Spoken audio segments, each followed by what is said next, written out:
Welcome, everyone, to another episode of Mayapack Public Library's Pop Culture Podcast, the Caffeinated Librarians. Today, we don't just have an episode of the Caffeinated Librarians. That would be too simple.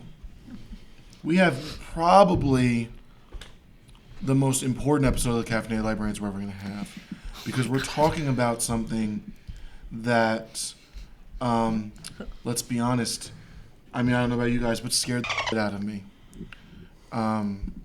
Because there probably are people that are doing this stuff and creating this kind of stuff. So we're discussing, insert director's name here. Alex Garland. Alex Garland. Yes. Oh, is Alex Garland the same one that did, is that the Temple person? No, you're thinking of Dan Trachtenberg. I'm not even close. Alex Garland's British. He wrote 27 Days Later. 28 Days Later. Okay. I'm sorry. And he directed this, Annihilation, Men, Civil War. He did Annihilation also? Yes. Yeah. Oh, Annihilation's also a good movie. I haven't even told you what we're talking about. We're talking about Ex Machina, starring Domhnall Gleeson, Alicia Vikander, I say and Oscar Isaac. So to start, Caleb Domhnall Gleeson wins a contest at the company he works at to go and work directly with the owner of the company, who's Oscar Isaac. Yeah, and the company is big search engine. Definitely not Google, okay? Definitely not Google, don't get mad. Yeah. Yeah. Imagine if it was like, so the name of the company is Blue Box, but imagine if it was like Google. You know what I mean? Like, they didn't even try to hide it. But, so he wins this contest to go and work with the owner of the company, who is a self-proclaimed genius. He is actually a genius. He's just no, he's more like a narcissist. Well, I mean, you could be a genius narcissist. Sure. You know, he is a genius, but he's also a bit arrogant, and he has a lot of hubris. But he gets there. Nathan Bateman, a great name. Nathan Bateman. Isn't that a great name? Yeah, I like that name. It has to be a nod to American Psycho, right? I would think so. Yeah. And I also really like. I really like the buzz cut look with the beard for Oscar Isaac. Oh yeah, no, he kind of rocks it. Yeah. Despite his character being despicable. Yeah. He's kind of got like great sweaters too, and like yeah. I mean, it kind of gives off menacing vibes for me.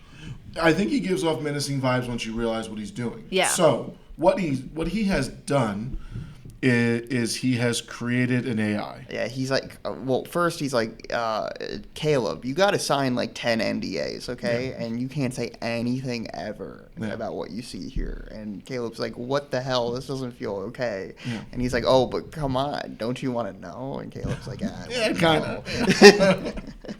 At this point, I would be like, no, goodbye. So Oscar Isaac's character, Nathan, has created a human embodiment of an AI that is extremely realistic, seems to is able to manipulate, is able to conceive of plans, and she is very interested in escaping at all costs. And he says, all right, Caleb, I want you to do the Turing test on this robot and see if I really cooked with this AI. Yeah. And Caleb's like, okay, sir. And he does it. And pretty quickly, he starts developing feelings for Ava, played by Alicia Vikander, who is kind of amazing in this role. Yeah. Kind of. She blows this role out of the park, I think. Yeah. They develop what seems to be a reciprocal emotional attachment to each other. And as this is going on, there's more and more indications to Caleb that something is deeply wrong in this house. Yeah. Nathan has a servant named Kyoko who he insists can't speak English, and he treats very poorly. Yeah. And there's a bizarre moment where Nathan, after ripping up a picture that Ava had to sort of punish her, is confronted by it by Caleb, and Caleb's like, "You tore up the picture," and he's like, "Nah, bro, I'm about to tear up this dance floor." And then he starts doing a complex synchronized dance with Kyoko. A beautiful moment. Yeah. It's excellent. It was the weirdest, bizarre scene in this movie. That was the weirdest, bizarre scene. Well, it was pretty weird. It was weird. weird. It's really funny, and it. I think it. You know, tech guys are weird. Yeah. They would be doing stuff like this. Oscar Isaac is weird. So basically, what happens in the movie is that Alicia Vikander's character and Ava and Caleb figure out they're going to escape. Caleb's going to help her get out. Ava has devised a plan where she really only cares about her escape. She doesn't really care about Caleb's. And she escapes into the world, and she leaves Caleb really to die in that house. They did Caleb dirty. Caleb didn't deserve it. So I know. See, I had conflicting thoughts at the end of the film about our boy Caleb. yeah, so I don't think let's get into it. he's as innocent as he's made out to be, because at the end of the day, he did see a totally subservient female robot and say, 100%. "Well, this is great girlfriend material. I don't want somebody who will question me." Yeah, I could see that for sure. Yeah, and I think that's part of why it's so easy for Ava to just be like, "No, Yeah. screw you." Yeah. I also Nathan has a drinking problem. Clearly. He drinks quite a bit in the movie. And there's a part where he's sitting there and throughout the movie there are these power glitches. And the power glitches, Nathan is watching all the tests between Caleb and Ava. During the power glitches, with the exception of one of them, Nathan can't see what's happening between Ava and Caleb. And so during this time, Ava is warning Caleb about Nathan, and the two of them are trying to construct a way where they can escape. My theory is that Nathan knows that the AIs he's creating are manipulative. Yeah. Yeah. Yeah, he more or less confirms that when he's like, "You were the test." Like Yeah. was she able to trick you? Like, Yeah, but I think he's struggling with it. Yeah. I think there's the part where he's like lying on the couch and he's drunk and he's like he's just like mumbling and he's like, "Whatever's done is done. It's done. I can't do anything about it now." It's almost like he kind of regrets making it. Because but also, I mean, you would think that the creation is a reflector of the creator. Yeah. So the fact that the fact that Ava has the ability to be evil, Yeah. I think is a direct mirroring of Nathan, and I think that's almost why he regrets it, but he has too much arrogance to be like, "I need to scrap this whole thing." Yeah. Because if the she gets out there, could hit the fan. Ex Machina 2 is actually going to turn into Terminator. You know what I mean? Like, Yeah. Well, I think that's what speaks to one of the themes of this movie is the creator and the creation theme of and it's almost like not a direct adaptation of Frankenstein, but it is like that has the same theme beats of Frankenstein, because Frankenstein's monster escapes, and Frankenstein himself, I believe, dies in the movie. So. yeah, there's a lot of the Tempest in here too. Yeah. And you can easily see her as Ariel. Uh-huh. Oh, yeah. And there's a lot of Pygmalion, the Greek myth about the sculptor who falls in love with his own statue. Yep. Yeah. But yeah, I don't even know if I see Ava as evil. I think she's in a really bad circumstance and Yeah. is angling for freedom by any means necessary. I don't know. I think that ambiguity is part of the film, and I think that's what makes it fun. Is, Yeah. you're constantly guessing, like, all right, what's the deal? Yeah. Because I think the first time I saw it, I don't know that I don't know that I saw her as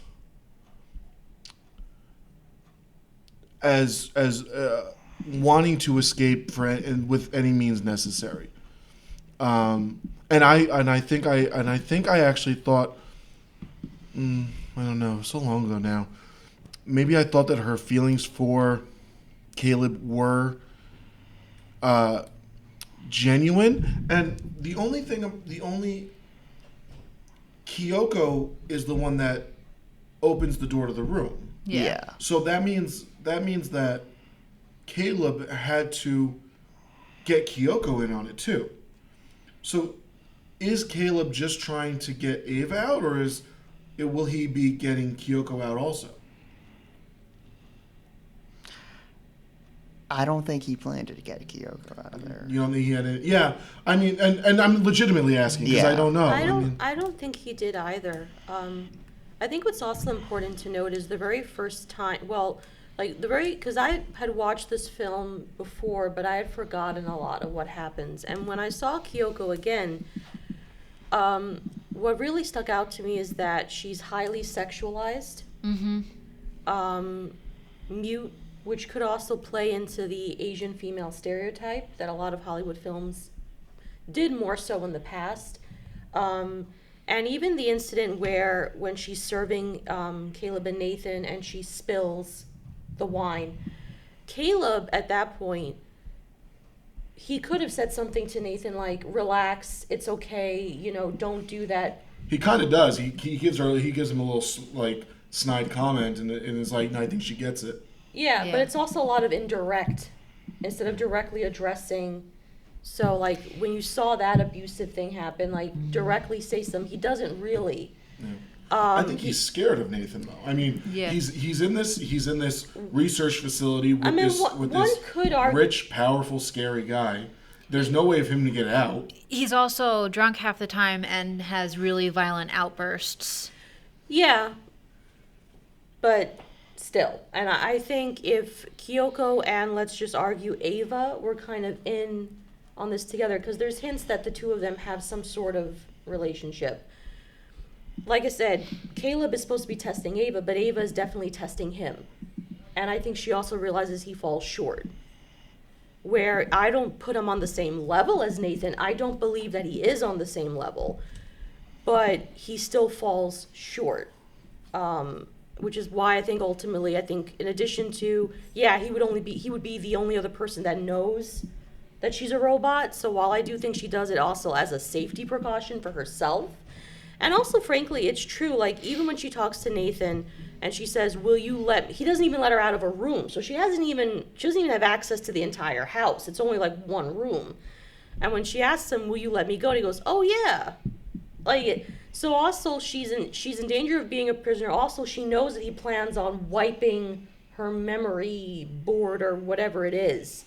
So robbing her also of her memories. And I think one of the freakiest scenes for me is when you see the failed prototypes. Oh yeah. And they're all women, very attractive women. Except one, which is even freaky, like she's missing a head. Like he one. just hasn't gotten to that part yet. Yeah. He's like,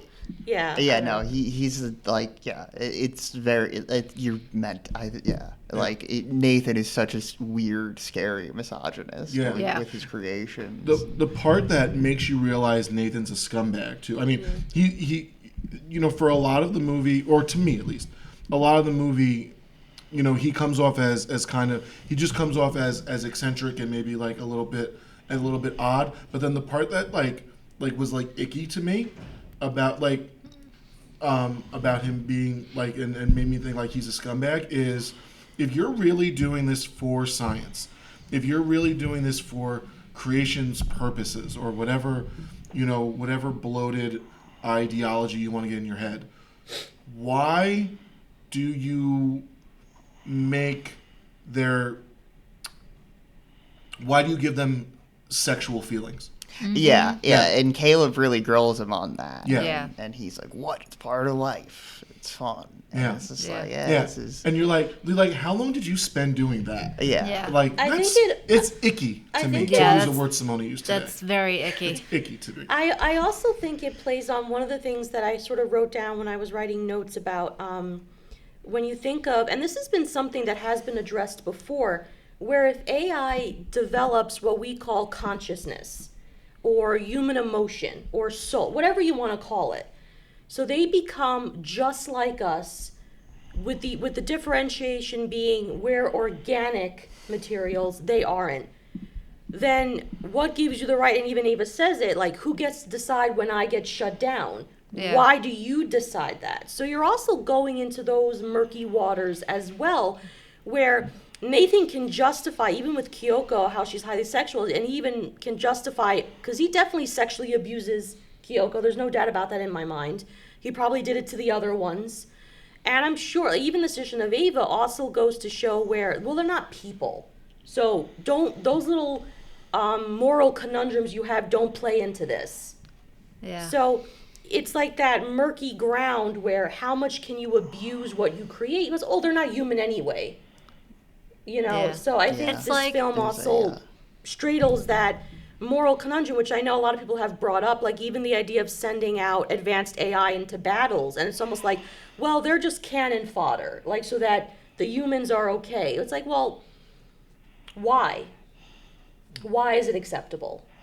You know, so I think it also, you have to look at those questions too. And Ava does say, well, why do you get to decide that when I get turned off, when I get turned on, where I'm able to walk around in the house? Well, like, why do you get to decide that? And I think bottom line, the reason why Nathan has, which I'm sure he would treat people like this as well, is because they're his creations. So he can do with them as he pleases. Like, one of the scary scenes is when Caleb sees the film of all the failed prototypes, and the one woman that says, "Why can't I leave?" And then she's literally banging and she breaks off her own hands. Mm-hmm. It's a very scary scene. If you think about it, those are robots. But at that moment, I'm not seeing them as robots. Yeah. You know? I will say, watching this film now is probably very different. This was the first time I saw it.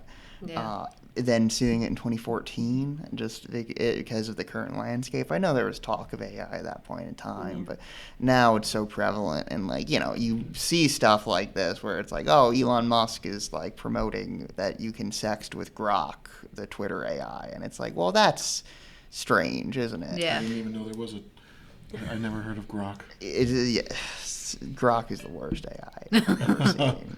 Any tweet now is just filled with people underneath it being like, Grok, explain this. And like, the tweet could just be like the most blatant statement of fact ever. And there's still people be like, Grok, explain.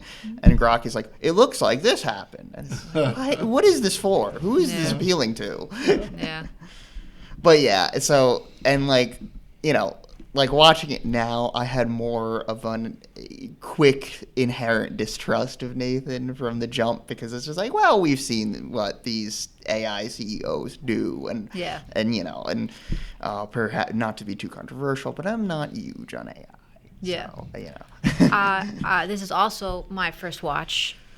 I didn't have really any interest in watching it when it first came out because I'm not that big on psychological thrillers, but I did watch it. It's a small genre, so not so much. Yeah, but again, like Joe said, because we're more prevalent with AI. When I saw Nathan, and like his whole appearance to me screamed menacing from his first like on screen introduction, and I was like, I don't feel good about this guy. I would agree. I really don't feel comfortable Yeah. around him.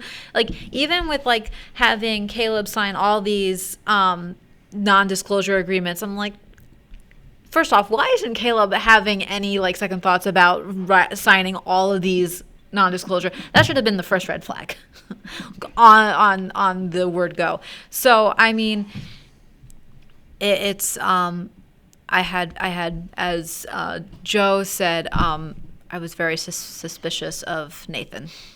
as a character. I think also, like, when he tries to almost come across as, like, we're buddies, don't think of me as CEO and you're the... But that's not true. Yeah. He lulls him into that false sense of, oh, we're equals here, but he's not. He can't roam freely, in spite of what he says. There's some doors that you'll be...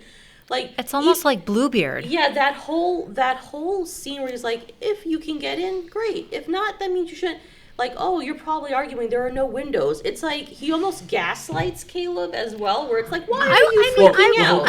I wouldn't say almost. He does. Yeah, like, why are you freaking out for? Is it something you don't like? Which is another abusive tactic where Yes. it's like, I have a reason to sort of be distrustful, but you're going to sort of, well, that's you. Yeah. Because I'm being so accommodating here. Look at state of the art this and that, you know.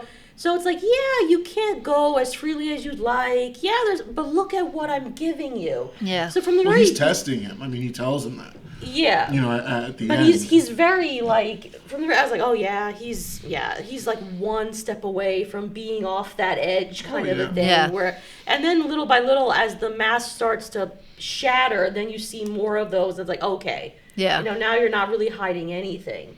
But Yeah, Yeah. I'm gonna relate it to Do Androids Dream of Electric Sheep? Oh, yeah. Which would become Blade Runner.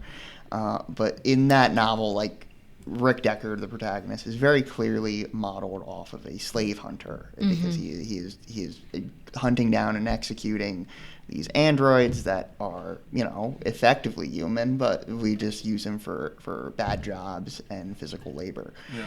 And, you know, the argument of the book is ultimately, like, you know, what really separates it. And, like, this hollowed out shell of a man has a lot less going for him than any of these people trying to escape oppression. Yeah. And here it kind of takes that and applies it more. It doesn't look at it so much from, like, a labor and race lens, but from a gender lens, and like you know, it's really standing for just like misogynistic power structures and patriarchal structures, and you know, reducing women to basic household functions as opposed to, you know, individuals who can leave and be independent. even if like she's not clothed too, like when you first see her, she's not even fully assembled and she's almost naked. And I like how the next time she meets, she's wearing clothing. Yeah. So, like, even the vulnerability of nudity and how that can be used to sort of keep someone in line. I will say how they did the effects on this, I can't wrap my head around. It's wild. Yeah. I know, like, it's not that insane. They just, like, got shots of the background without Alicia Vikander, so they could, like, you know, green screen stuff out, but it still looks insane. And Well, this was a relatively lower budget film, $15 million, which, you know, higher echelon of lower budget, but still, like, you know, compared to a lot of CG stuff.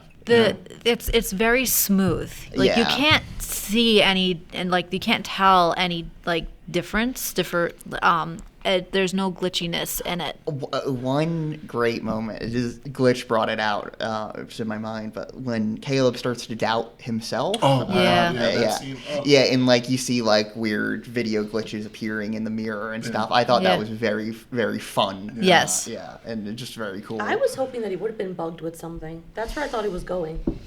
Oh, I think he's testing to see if he's real. Well, no, like I definitely think that too, but I also thought it was going to go with he's been bugged. because his background is honestly sort of sketchy as hell too. He's like no family, no significant other, and just works at a tech company. That's it. Like,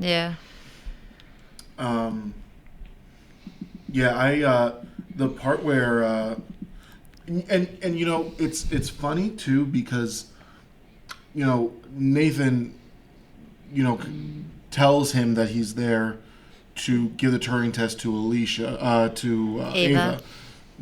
But I was almost like, watching it this time around, I'm almost like, it's kind of like Kyoko is the real test. Yeah, because she's the one who he has no idea if she's... Which is kind of like Blade Runner again. Yes, the conf test or whatever. When he sees, what's the Rachel. Rachel, yeah. Now, when I first saw it, I remember being like, and I mean, maybe I was an idiot, maybe I was a stupid 14-year-old kid, but, right, 2014, I was 14. You were 24. 24. Oh my God. Math is hard. Because I was 24 in 2014. Yeah. 2004. That makes sense. I was in high school. Yeah. Yeah. Maybe I was a stupid 24-year-old kid, but I didn't realize Kyoko was an AI. Did you guys No. watching it the first time? No. Like, did you pick up on it instantly? not No. until she started revealing herself Yeah. to You Caleb. You did. No. You knew it. No, like I had my suspicions just because he was being very strange about like, no, she doesn't understand anything actually. Yeah. Like, and I was like, what the hell is this? Yeah. But like, Honestly, no, they do build a lot. It is like not super, it's not very obvious. Yeah, and I thought they did a great job with that. I mean, Yeah. That's why I was asking, because I was like, maybe I'm just an idiot, or did you guys actually not No, I realize had that either? I had no idea. And so when she reveals, herself to him, that scene freaked me. That scene freaked me out. Yeah. I think it's also because you could, if you see Kyoko, you could almost just chuck it off to, okay, she's there for Nathan's entertainment, and he's like, also. Oh yeah, she's in an abusive relationship. Yeah, so that's she is it's an an abusive easy way to relationship. sort of disguise and throw you off. Oh, like any kind of weirdness is because he's abusive towards her, and she's here because she probably needs the money and whatever. And and you can chuck it off to that. You Yeah. know, I think it's easy when because of the way it's done too. You could just say, oh, okay, it's because she's in a weird relationship dynamic with this man. Yeah. There's some obviously something within her programming that Nathan liked, that she doesn't talk and that she is more submissive than it looked like some of those other ones were when they were fighting back and stuff like that. So the only thing is like Nathan, I don't know that he doesn't seem to care to learn about making the AIs. It's almost like he's I guess he's a person. Yeah. He's creating the AIs to be subservient. Yes. Yeah. He doesn't want to create them to be like a savior to humanity. He wants to create them to be servants to humanity. And Yeah. I think that was more obvious to me this time around. Because the first time I watched it, I'm like, well, when with Caleb, I'm kind of like Caleb, like he wants to reset her because she's not perfect. He wants this, but his version of perfection is a quiet, subservient woman that's going to please him. It's almost like instead this, of right. helping mankind. Right. Yeah. It gives Stepford Wives Oh, yeah. vibes. Yeah. For sure. I do want to shout out Oscar Isaac was doing a great voice in this movie. Oh. Yes. That was hysterical. He was hysterical in a Yeah. lot of scenes. I know he's creepy as hell, but also a very funny figure. Yeah, he's a really good actor. I really like him a lot. He's gonna be in the next Guillermo del Toro's Frankenstein movie. Oh yeah. Yeah, Yes, he's gonna be he's- Victor. Oh Yeah. nice. He's fantastic. Yeah. And he has such a large range that I feel like sometimes he's not able to fully explore because this is out of the ordinary for him. Yeah. And he kills it. Yeah. If you like Oscar Isaac, you should check out A Most Violent Year. That's with him and Jessica Chastain. He plays he owns an oil company, a lower oil company, and he's trying to do things the right way. It's in the 70s, and there's a lot of crime and corruption and everything like that, but he's trying to do things the right way. Jessica Chastain's also really good in that. Also, he did a show on HBO where I think Jessica Chastain is also the wife, and it's just 4 episodes. Oh, Scenes from a Marriage. Yeah. It's a remake of the Bergman film. Yeah. Yeah. It's not the best show, I don't think. I think it's kind of hard to watch because it's just an hour of a couple arguing, basically, or 4 hours of a couple arguing. Yeah. But he's excellent in it. Just really, really good. But this, I think he plays just sinister in such a subtle yet in your face. Yeah. No, way. he terrified me. Yeah. To great effect. Yeah. Yeah. Yeah. Also, you guys know how I am about real estate. What a piece of property. It was featured on a BBC show. Was about, it? The most luxurious houses. Yeah. Really? I think it's in Norway, the house. Yeah. That was wonderful. I loved that house. I mean, I think I would want a bedroom with windows, though, Yes. for sure. But the upstairs of the house with that view, I was like, sign me up for that. Yeah. Yeah. So, first million's always the hardest. Yeah. Series 2, Episode 7 of The World's Most Extraordinary Homes. Nice. If you want more inside scoop on that house. I will have to check that But out. yeah, no, this is up there with like the Parasite house in terms of just being like, damn. Oh, yeah. Yeah. Yeah, that house is beautiful, too. Yeah. So, yeah, I mean... Yeah, I mean, I guess it really does. It garners the same kind of ethical questions that. Ethical and philosophical, if you want to. How so? Well, whether or not she's a human, or whether or not just because she's an android, essentially, does she have the same rights with like a supposed conscious? Does she have the same rights as, say, you or me? Yeah. Yeah, I mean, those are That I think that's the crux of. Isn't that also like, I'm sorry, like the show Westworld? Yeah. Isn't there like a similar premise with Yeah. that as well? Yeah, absolutely. Especially, I mean, I think I only watched the first maybe the first season of that. I don't know if this is like a stretch, but also Jurassic Park. I think the creator versus the creation thing, like whether Yeah. or not you thought whether or not you could do it, you didn't stop to think whether or not you should. Yeah. Kind of thing. Yeah. Yeah, it's interesting and it scares you Caleb actually brings up a good point in the thing when they're talking about why are you making them into women? Like why are you giving them sex? Why are you giving them gender? And Nathan says the scumbaggy thing about it's fun you and everything like that.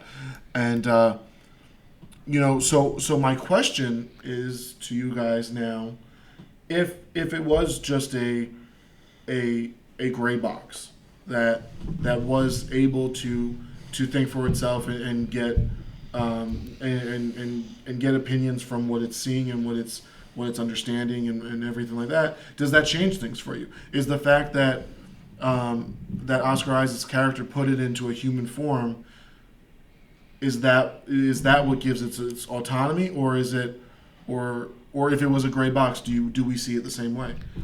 I think that's different for a lot of people. But have you seen iRobot? Yeah. Because that was also essentially a gray box, the intelligence part of it, and so I mean, I would say that it may still be something to fear. I love the meme from that movie where it's like Will Smith crying because the robot said something to him. I haven't seen the movie. I don't know what the robot could have said to him, but it's really funny. It's a really funny image. I'm not sure I remember the movie well enough to know. It's just it's like he's sitting across the table and he asks a question and then somebody just puts in something. And he's like, Yeah, I think if it were a gray box, like I would say yes. It still has the autonomy. I think so. Yeah, if it's basically demonstrating that it can think for itself, that it has an awareness of itself. I think like you see similar arguments like when you see like I forgot what country, like they were trying to put that octopuses, because they're highly intelligent, like I think that they cannot be, I think maybe used for food. I forgot what country it was. Because they're highly intelligent animals, and contrary to the belief, they feel pain. Because the belief was, oh, well, you can eat them, because some countries you eat them alive, some countries and basically that, no, like, they have a consciousness, they do feel pain. So you see that even with, like, animals, we're raising an awareness that just because it's an animal doesn't mean you do whatever you want to it, because it's not a person. So if we can sort of make that leap with animals, or even if you think about plants, like people make the arguments, yeah, plants are sentient. I don't know if that means that, plants have rights. I don't know if you want to, like, I don't know how far you can take this. I'm Well- of two minds about AI stuff, because in fiction I'm like, that's a wonderful metaphor. Yeah. I'm like, this is great. This is hitting on all the themes we should be hitting on about not seeing others as subhuman and everything, and like, you know, like, because this I think is primarily a film about misogyny at its core. But in real life, I'm just like, yeah, turn off ChatGPT. Just hit the power button. If it starts doing something weird, pull the plug. It's fine. It's which is why I find like Roko's basilisk such a funny like logic problem or whatever, because it's like, well, you can just turn the computer off too. Didn't they make a horror movie though with Alexa or like a chat? Oh, I'm sure. I was gonna say turn it off. No, but that's like they said. I think they made a Oh movie like yeah, that. it was that house, the smart house one. Oh Yes. my god, the trailers were so funny because like it was just like talking to the 10-year-old boy, and it was like, do you want to watch some videos? And then just start like showing him like war footage and like Wow. Yeah, so like they've already done it. But yeah, so yeah, in fiction I'm like, yeah, but in real life I'm like, oh, turn off the computer. Yeah. Which I don't know. Yeah. Perhaps I'm on the wrong side of history with that, but I think I'm actually I think I'm on the same wavelength as you then, because I think I think within the movie I appreciate the metaphor and the symbolism. Yeah. But if I saw that in real life, I'd be like, nah, I'm good, fam. Yeah. You know? No, I'm definitely the same. But yeah, this is I you know what, I gotta give. I know Alex Garland, some of his more recent movies haven't been as well received, but I want to give him a go, because after this I'm like, yeah, I really like this guy. Yeah. 28 Days Later, fantastic movie. Yeah. Like so good, and actually hits on a lot of similar themes as this in the back half. And 28 Years Later, I don't know if any of you have seen it yet. No. Oh my god, It's amazing. Good? Yeah, nuts movie. Yeah. It made me cry. Yeah. And I know you said he did Annihilation, which I thought Annihilation was one of the smarter movies. I think it's one of the smarter movies I've ever seen. Annihilation is such a banger. I love. And Oscar Isaac was in Annihilation as well. I don't even remember him in that. I love the alien at the end. It's the sickest stuff ever. Yeah. I want to read the book. I've heard it's fantastic, and Jeff Vandermeer seems like a cool guy. He's constantly like doing like great like curation and compilations of like old weird fiction, and I'm like, ooh, okay. Yeah. But yeah, have you seen Men or Civil War? I've seen Men. That's the one. Is the Men the one where the woman sees like it's all the same guy? Is all the same. As every guy. Yeah. I have seen that. Yeah. What was the other one? Civil War. No, I haven't seen that. Okay. Yeah. Did he direct both of those movies? Yes. Yeah. And he just did Warfare too. Oh, he did Warfare. Yeah. Oh, interesting. Warfare was I thought that was good. That's an intense movie. Yeah. So let's rate it. What are we rating it out of? And I know Joe already talked about this scene a little bit, but even if you don't want to watch the movie, just watch the dance scene, like with Oscar Isaac and Kyoko. It's so wild. Yeah.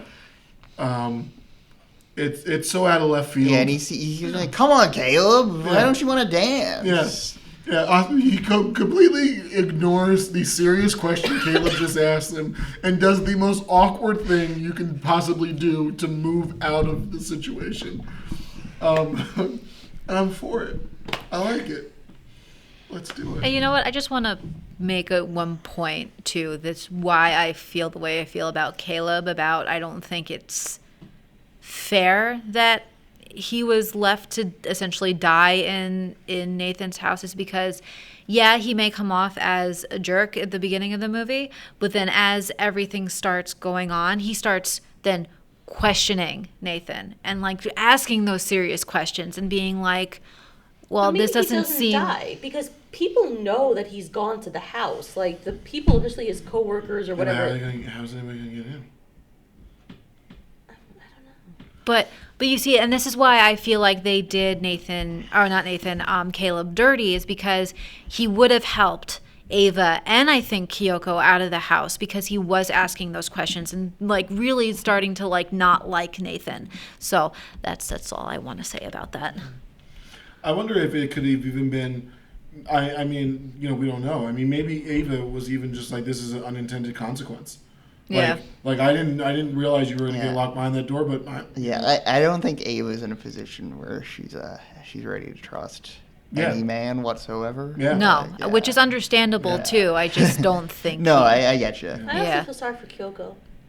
Yeah, but hey, she at least got Nathan pretty good. Yes, she did. Yeah. They got that knife going in so smooth. Yeah. Like, oh man. But you know, watching the end there too, when you see just Caleb, he's locked behind the door of the downstairs part, so there's no windows or anything like that. So, and he can't get upstairs. He's locked in the basement essentially of the house. And every time I watch that scene, I'm like, even though I don't really feel bad for Caleb, like I'm like, I feel almost like claustrophobic. Yes. Watching that, because you just like, and you start to think about what it would be like to actually be like stuck there. Oh, I would not be a happy camper. Also, And there's no food down there. Like if I'm gonna be stuck somewhere to die, like at least give me some food. You know what I mean? I guess food would keep him alive. Yeah, that's kind of it would kind of just elongate the whole process, wouldn't it? True. My dude didn't even have a TV. I mean, his TV was just like a security camera. I was like, oh. My gosh, like, I would hate being in that. I would hate that room. As he's essentially locked in isolated confinement. Yeah. but also, what I found interesting too, the pilot that was originally scheduled to pick him up, it's almost like he doesn't bat an eye that the person he's picking up is a woman. Like, one would assume he was told, you're picking up Caleb. You would think, yeah. A for guy. Sure. Yeah. Like, I found that odd too. I wonder. So I was thinking about that too, and I wonder if it's just something as simple as the pilot maybe is used to something like that. Yeah. Where like maybe not a woman coming up, but maybe like the person he's scheduled to pick up Isn't like, the person. isn't there. Yeah. Because like or Nathan is so crazy that like he's like, no, Caleb, you're gonna stay longer, and then Yeah. you know, and maybe, I mean, who knows? Maybe Ava said something. Maybe Ava was just like, Caleb decided to stay longer. And he's looked at the pilot's like, okay, I don't care, I'm getting paid. Yeah. And I was also thinking too, and maybe I was the only one that thought this, eventually, like Ava, because she's never going to age. So she will essentially live the life of a wanderer. Mm-hmm. Because unless you're blind, you're going to realize this chick isn't aging. Yeah. So that's not really going to be much of a life for her either. Like, unless she doesn't really care all that much. Well, she's But on the outside. She's no longer confined. Yeah, So I but think she'll but get to that once it's... But I guess I kind of feel like the more she interacts and she realizes what she could have, I think ultimately she'll still suffer. Well, you're talking Age of Adeline now. Now we're comparing the Age of Adeline. You know, Yeah. who was the actress in that? Blake Lively, right? Yeah, yeah. She stayed looking like Blake Lively like the whole time. Yeah. Like, and, Wait, you know, I'm sorry. What is Age of Adeline? So Age of Adeline is a movie. I don't know how it happens. I haven't watched it, but she basically looks like Blake Lively, I think, for like ever. Yeah. And she meets Harrison Ford as a young person. They fall in love, but because she doesn't Wait, age. how do they make Harrison Ford young? Well, he doesn't play the young version. Okay. I was gonna say, I was like, what were they doing? Yeah.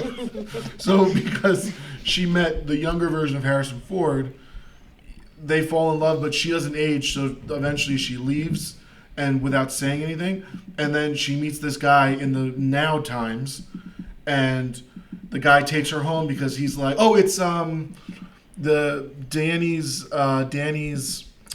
Oh, Dario. Dario, Michael Huseman. Thank you, yeah. Second Dario, not Second the first. Dario, the with good the Dario. tall one. Yeah. She ends up dating him, and guess who his father is? It's Harrison. Young Ford. Harrison Ford. What? No, old Harrison Ford. old Harrison Yeah. This is a bit of a psychotic plot, honestly. I have no idea how it ends, but I know that when when Dario introduces Blake Lively to Han Solo, that that he's like Adeline. Yeah. And like Harrison Ford's married. He's got like grandkids now in the movie too. I think.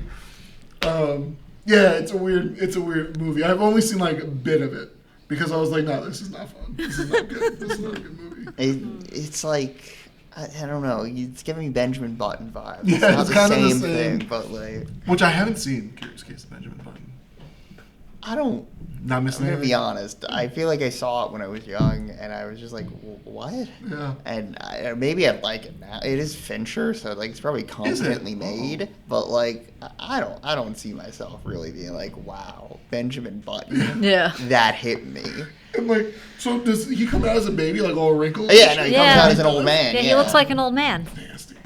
I'd be like, what's wrong with my baby? Like, like he looks like a dehydrated pear. You know what I mean? Like, I mean, my cousin, when my cousin was born, he looked like an old man. So, your cousin, I guess, like Benjamin Button. no. No, but he did look like an old man. Can you imagine being like a 90-year-old guy but looking like a 3-year-old kid? No. God, that would be terrible. Actually, if I think about it now, it'd be terrible to look like a 90-year-old guy as a I didn't 3-year-old. think about how bad it is when he starts actually becoming like a child at the end Yeah. of his life. What a demented Yeah. concept. Yeah. Oh man. So, is it going to start from the beginning again? Like once he gets to baby stage? I think he dies. Oh, so once he gets to like baby stage, he'll pass Yeah. away. I haven't seen the Yeah, movie. he but becomes a baby. He dies at age 85 as an infant. Oh, that sucks. And then Hurricane Katrina happens? such is life. Okay. All right. I didn't know this movie had real world events in it. Yeah. Wow. Interesting. So what are we rating this out of? Sick dance moves. I like it. Okay. I like it. I'm gonna give this a 4 out of 5 sick dance moves, because although it's not a movie that I would watch initially, I loved this. I find it very entertaining, and I love the cinematography. I love feeling like I was trapped. I mean, you want a movie to make you feel those feelings when it's supposed to be a psychological thriller. So, yeah, and the acting was great. The story is very interesting and introspective, especially now. So 4 out of 5 sick dance moves. I'm going to give it 3 out of 5. Sick dance moves. I'm feeling 4 out of 5 on this one. This was really, really fun. Yeah. I'm going 5 out of 5. I like this movie quite a bit. I think it's excellent. I really, now I said Most Violent Year, and I forget what the other movie I mentioned about Oscar Isaac was. Oh, I mentioned The Show that he was in, which wasn't very good. One of my favorite Oscar Isaac movies is probably one of my favorite movies, Inside Llewyn Davis. Yeah. He's just remarkable in that. I think He's actually singing in that in that movie. Yeah. Isn't he also in Sucker Punch? I have not I don't seen know. Sucker Punch. I don't know. Oh, that's a movie that will frustrate you. Yeah. It's, Why? because it takes place in a mental institution. So the main character, spoilers, kills her father, who's very abusive, and she ends up being institutionalized. And it's a weird kind of movie because not everything that happens is real, but the characters believe that it's real because they're essentially being like monarch programmed. So like when they dissociate, they enter a world where they're fighting monsters, but in real life, like they're almost being pimped out to wealthy men for sexual favors. And I thought that Oscar Isaac played one of the orderlies in the movie. I don't know. It looks like he is in it. Oh, he is. Okay. Yeah, and he's just as slimy as ever. But yeah, it's the way I'm describing it. It's weird. It's because there's like these fantastical elements. You don't know. Oh, is this really happening? Is it not? And then you see like the real world. It sort of blends a little bit. So the reality, like you're not quite sure, but it also mirrors the state of the characters, like because they are being drugged. At one point, one of the characters is lobotomized at the end of the film, so it's very tragic. But I remember when I first watched, like, oh, like I kind of enjoyed it at the same time. But he was in it and he played an orderly. Oh. I went to see it in the theaters. Oh yeah. Hmm. Which theater? It would have been Cross County, I believe, in Yonkers. Nice. Yeah. But like that was one of the we were talking about films that he was doing. Like it's an interesting film, so Yeah. it'd be like a recommendation to throw out there. Nice. Yeah. This is not neither here nor there, but we have a couple minutes. If you liked this movie and want to watch a movie that is nothing like it whatsoever, I've talked about it before, but Prisoners. There was a deal on Prime to buy it for like $5.99, and I was like, that is my kind of price to buy a movie. So I bought it. That movie, I love that movie, by the way. We're going to do that movie. It's not going to be part of a series. We're just going to watch it because it's awesome. Simona, please don't look anything up about it. Yeah, you're not allowed. Yeah. Yeah, you're not allowed. Keep it tight. You know? Yeah. Yeah. Thank you for joining us. We hope you guys enjoyed this philosophical, ethical conversation as much as we did. We'll see you next time for Close Encounters of the Third Kind. No, we watched that already. We already did that. We'll see you next time for something else.